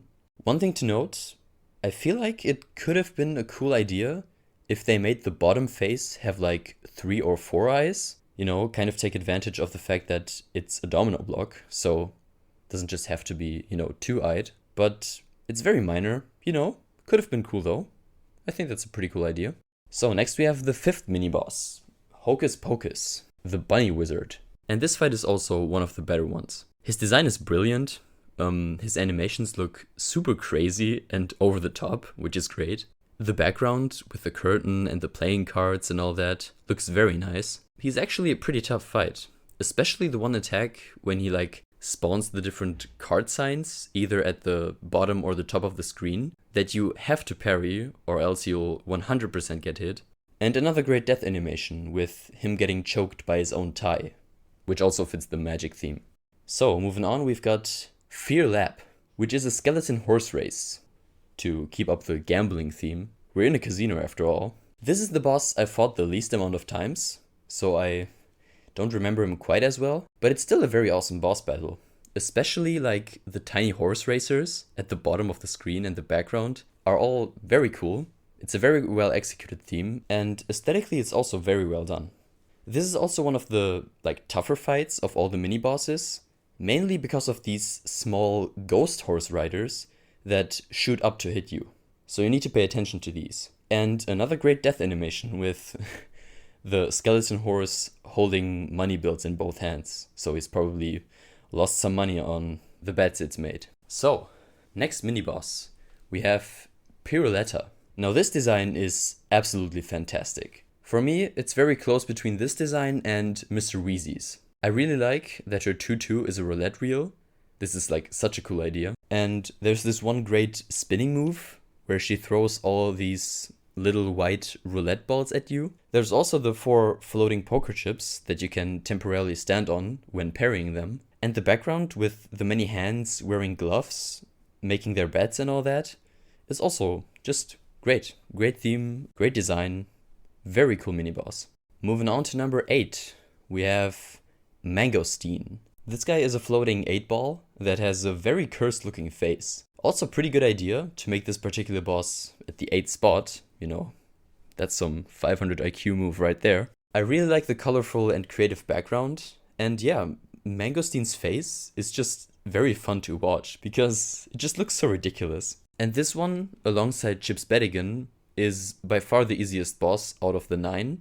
Because all the attacks and projectiles are super easy to predict and react to. There's not much of a challenge in this one, but the design is just very cool. And fittingly, this guy's also got a pretty cursed death animation, where his eyes spin like crazy, and he's vomiting up the black fluid inside himself.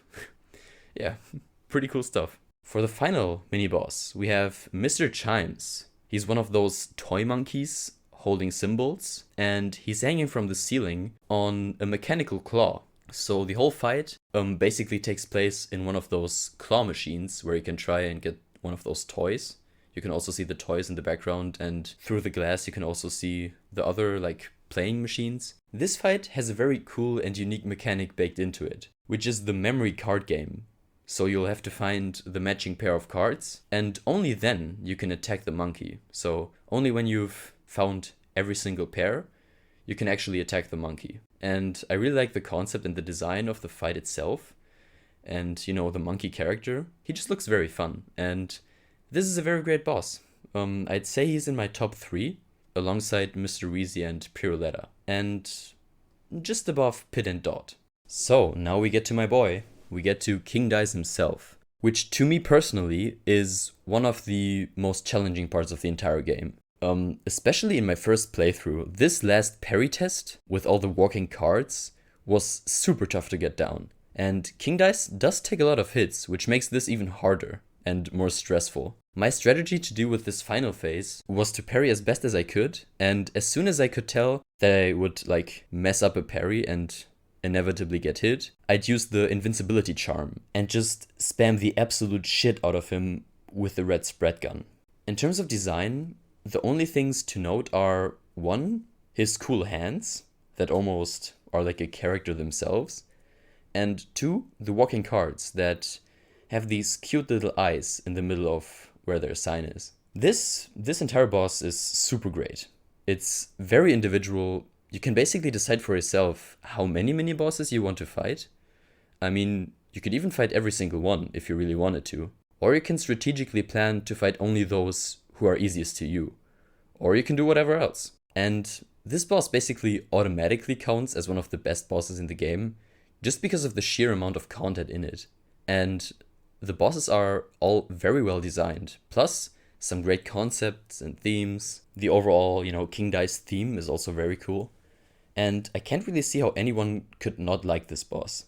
Except for maybe the final phase. But even that, I think, is very cool, because of the big challenge it poses. Now, this is it, guys. We get to the final boss. And this one is also one of the best fights in the entire game. The intro animation with the devil looking at Cuphead with his huge eye, and then his pupil turns into a cup getting chopped up by an axe.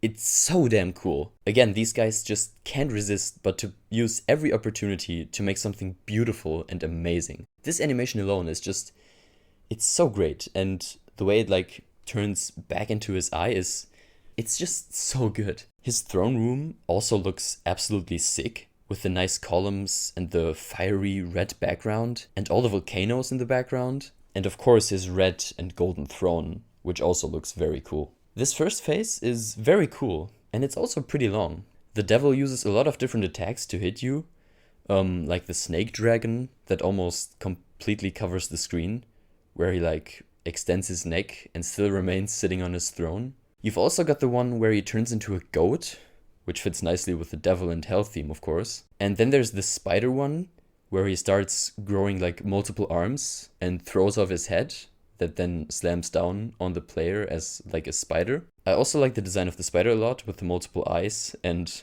the spiky nose. He also does these weird spells, which spawn 3 different types of projectiles with a very specific pattern to them. And you've also got these cute little purple devil minions running around and running from side to side that you can account for by them appearing in the background. The transition into the next phase is also very well done, where the devil jumps down out of his own skin and jumps down the hole as a skeleton with horns. And then we get to the real shit. We go down the hole and there is this giant devil head with huge red burning eyes and a super wide smile. This is such a good design, and it does look very horrifying. I love it. I absolutely love it.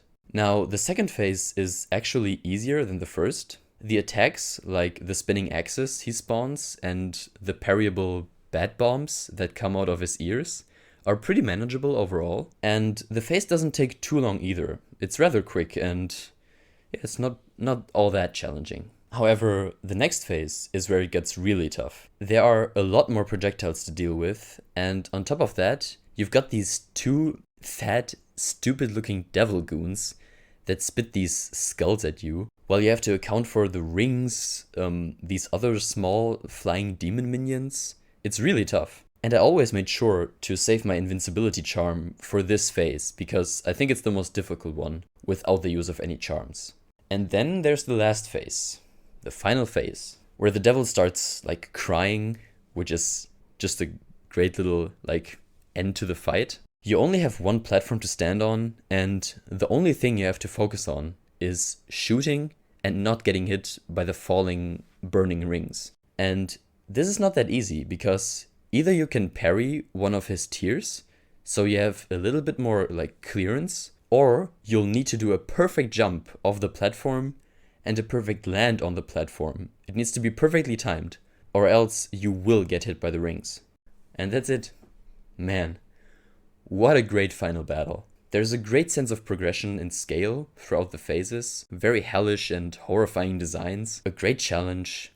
This is easily in the top 4 for the hardest bosses in the game for me. It's so great. The challenge is perfect for a final boss. The design is just awesome. I love that the devil is this black fur creature almost. So much great stuff in this fight. And then we get to the end, where the devil is beat up. Cuphead and Mugman burn all the debt contracts of the other bosses. They gather them all around and tell them the great news. And everyone is happy. And then we get a very nice last picture of Cuphead and Mugman, many of the bosses, and that's it. That's the entirety of Cuphead. So if I would make a tier list of all the bosses in this game, from S to C, it would probably go as follows. And I actually wrote them down in advance. Keep in mind, I like all of these bosses. None of them are any bad. It's just that there clearly is a certain range in quality between them, and that's why I think a tier list is especially helpful for comparing them to one another. So, starting up from the very top, from best to worst, in this exact order, we got S tier, Phantom Express, Jimmy the Great, The Devil, King Dice, Cagney Carnation, Baroness Bonbon. A tier, Dr. Kel's Robot, Beppy the Clown, Ribby and Rogues, Calla Maria, Hilda Burke, Rumor Honeybottoms. B tier, Grim Matchstick, Werner Vermin, Wally Warbles, Captain Brinybeard, The Rude Pack. And C, Sally Stageplay, and Goopy Legrand. Now, I didn't really bother including any of King Dice's mini-bosses in this specific tier list. I'll just count them all for King Dice himself, because otherwise I would just be judging the final phase, which wouldn't be very fair to my boy King Dice, because like 80 or 90% of the entire fight is just these mini-bosses. And while we're at it, I guess we can also just quickly rank the King Dice mini-bosses. So, in ascending order, from worst to best this time, at 9th place we have Chips Bedigan. In 8th place we have Tipsy Troop. 7th place, Mangosteen. Up next we have Fear Lab. Then Hocus Pocus. In 4th place we have Tip and Dot. Now we're getting into the top 3, with top 3 being Mr. Chimes. Mr. Reezy takes the 2nd place. And the best mini-boss of King Dice is Piruletta. You know what? Let's just rank all the run and gun levels as well. Why not? So again, from ascending order, so from worst to best. Last place, we have Forest Follies. Up next, Treetop Trouble. Next, we have Funfair Fever. 3rd place takes Perilous Pierce. 2nd place, Rugged Ridge. And in my personal opinion, the best level, Funhouse Frazzle. Now, there's also some other stuff I want to mention. In terms of the different NPCs in the game, I think they're all a very nice addition, like I mentioned previously. Many of them offer some small side quests to fulfill, which you then get a coin from or some other like benefit. They all got very cute and like unique designs that make the Isles feel much more populated and alive. It's great stuff. No need to go any further talking about each NPC individually or anything. But I want to quickly mention these two music guys in Inkwell Isle 3. One being Ludwig, the gramophone guy, and Wolfgang, which is like an old vintage radio. And they kind of have a rivalry going on because they don't like each other's taste in music, which I think is very cool to give them that sort of dynamic. And by talking to them, you can actually change the music of the Inkwell Isle. And I really admire how Ludwig is characterized as, more of the civil and friendly guy, also when talking about Wolfgang, and he refers to him as a friend. While Wolfgang, on the other hand, calls Ludwig a minimalist buffoon and is kind of the more grumpy one of the two. And their tastes in music also reflect on their different personalities. While Ludwig prefers more classical and, minimalist music and believes that less is more, Wolfgang thinks that more is more. And this is why, when talking to him, you can actually change the music back from Ludwig's classical piece to the normal, more upbeat theme of Inkwell Isle 3. Yeah, these two are easily my favorite NPCs in the game, besides one exception. And my favorite NPC, if you can even count him as an NPC, I guess you technically can't. But yeah, anyway, it's Porkrind. I adore Porkrind in his shop. His design is awesome, and I think the way he greets you with this welcome is super cool. And the best part, in my opinion, about his shop is the music. The theme of Porkrind's shop, to me, is one of the coolest musical pieces in the entire game. It's very stylistic and it definitely sticks in your head. It's got a great rhythm to it.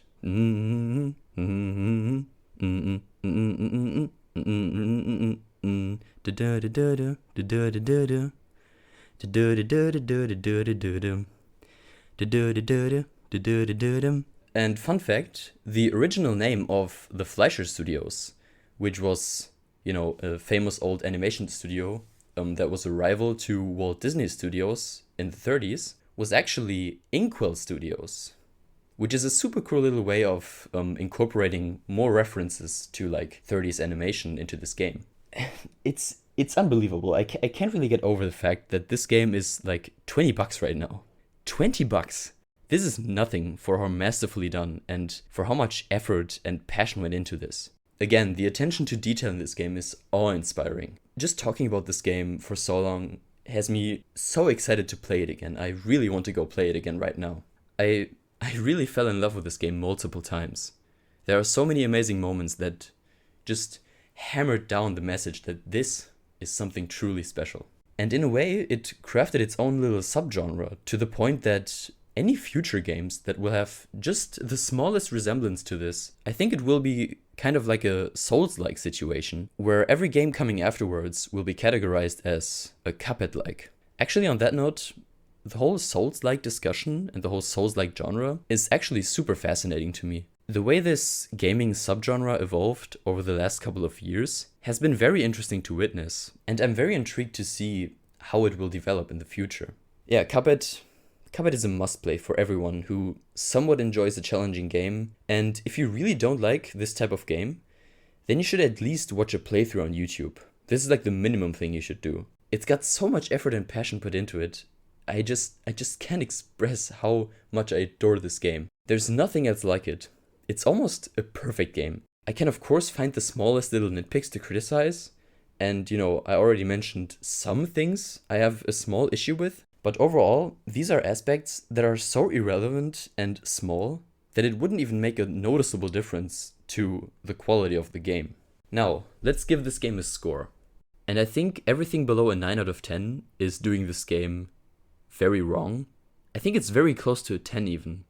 There are just a few little nitpicks on my part that prevent me from giving it a perfect score. But I can assure you that my rating scale is pretty strict. So I do not give out 9s that easily. And I would see absolutely nothing wrong with other people giving this a 10 out of 10, because it's brilliant through and through. And I believe that's going to do it for this first episode of Media Pit. Man, I've been talking for a while now.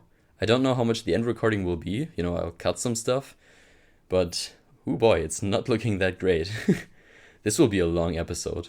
But yeah, I hope it was fun and interesting. Listen to me talk about one of my favorite games for this long. I promise the next episodes will definitely be more on the shorter end.